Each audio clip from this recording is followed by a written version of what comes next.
E o ex-presidente Michel Temer participou do Fórum Jurídico em Lisboa e falou sobre a relação de governabilidade com o Congresso Nacional. Para ele, o Congresso precisa ser aliado do presidente da República. Vamos ver. Há um mau hábito de imaginar que tudo é da União, ou a União conduz tudo, e que o presidente pode tudo. Não pode. Só pode se governar com o Congresso Nacional. E não digo isto porque eu tivesse feito isso no meu governo, mas porque a Constituição determina. Você, presidente, manda projetos para a Câmara e para o Senado, você edita medidas provisórias, há de vê-los aprovados. Então você precisa do Congresso Nacional. Mas nós temos, e já vou concluindo, nós temos essa ideia da centralidade.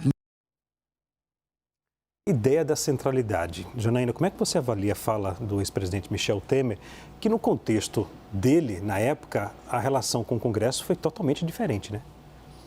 Nossa, ele estava falando ali, eu estava lembrando, tem um livro que acho que o Fernão, que era do Estadão, fez uma entrevista com o Carlos Lacerda. Eu lembrei, ele falando disso aí, eu lembrei. E o Lacerda diz que estranhou quando o Jânio Quadros perguntou para ele, disse assim, quando você era governador lá na Guanabara, como é que você aguentava a Assembleia, né? E o Lacerda, quando o Jânio foi eleito presidente, falou, ele não vai aguentar o Congresso. E deu no que deu, né? Então eu vejo a fala do ex-presidente Temer menos como uma fala de que o Congresso tem que ajudar o presidente, mas mais como uma fala de que o presidente tem que respeitar o Congresso.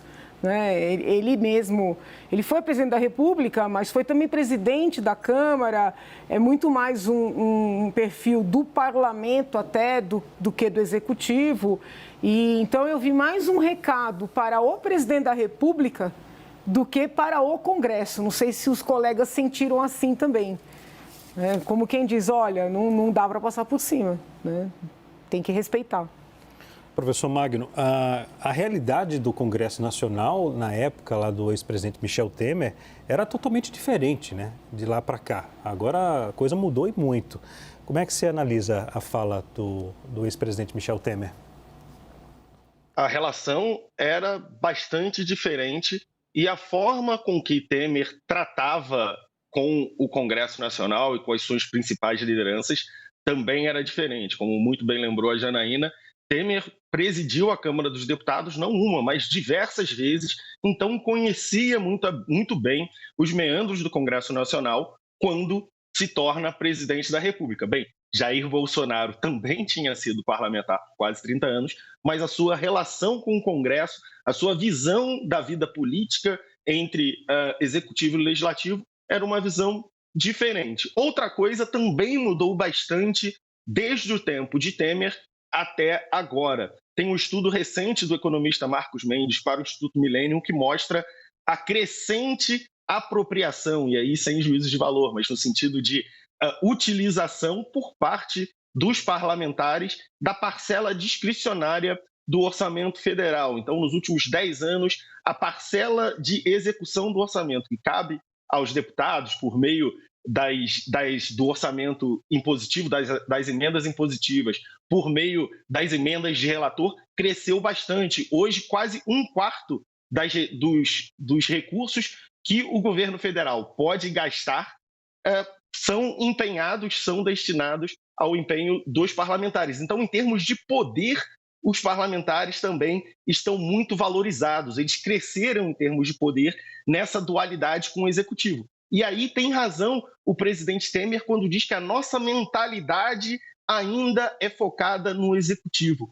Quando se elege um presidente, se espera que o presidente coloque o seu programa de governo em prática, mas muito pouca atenção é dada na relação entre o executivo e o legislativo. E nós tivemos, tanto no presidente Bolsonaro, no seu início de governo, tanto agora no início de governo do presidente Lula, uma relação de muitas rusgas entre o executivo e o legislativo. Os presidentes tendo muita dificuldade de aprovar as suas principais propostas sem uma negociação no varejo. O presidente Bolsonaro viu várias de suas medidas provisórias expirarem sem nem serem avaliadas pelo Congresso Nacional e o presidente Lula recentemente precisou liberar bilhões em emendas para que medidas como a MP dos ministérios ou o arcabouço fiscal fossem aprovadas pelo Congresso. Ou seja, Nós temos um Congresso muito forte, nós temos o Executivo que precisa negociar as suas políticas com o Congresso Nacional, mas que ainda não parece ter entendido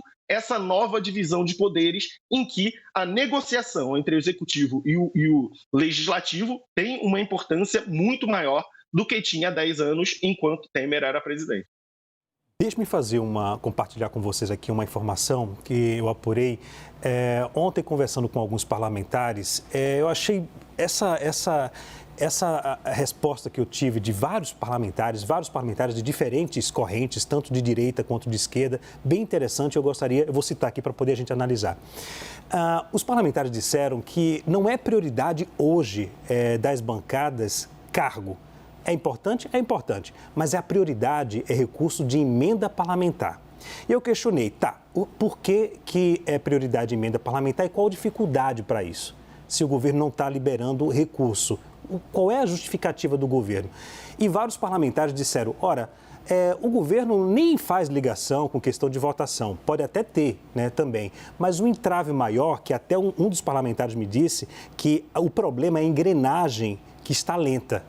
O governo trocou funcionários nas pastas, nos ministérios, que são responsáveis por analisar processos. E a gente sabe que recurso de emenda parlamentar, que é o valor destinado para as bases dos parlamentares, quando o parlamentar indica uma obra, isso requer um tempo, requer um processo de análise de documento. Isso depende de funcionários. Como o governo também alterou, trocou esses funcionários, há uma dificuldade da liberação da engrenagem para liberar esse recurso. Vários parlamentares citaram isso, destacaram isso em conversa comigo ontem. Interessante, né? Porque alguns parlamentares disseram, cargo é interessante, mas não vai, não interessa agora para não acontecer o que aconteceu no passado, né? Vários cargos loteados. E, ao mesmo tempo, vários parlamentares disseram, existe essa questão de votação no Congresso? Existe, mas o problema maior é a engrenagem que até agora o governo não resolveu.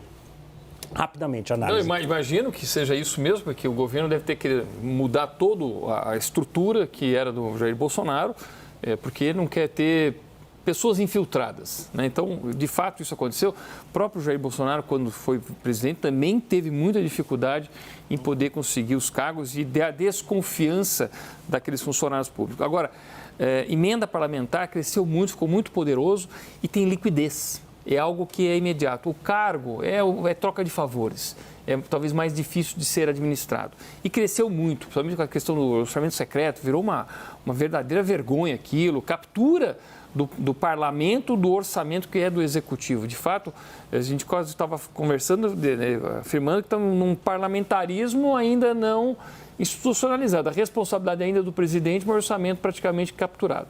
Eu não acho que não é saudável para essa democracia. Agora, o que é importante dizer é que esse Congresso agora, ele tem uma esquerda definida e tem uma direita definida que não tinha definido no passado e continua tendo um centrão que é o grande amortecedor da polarização.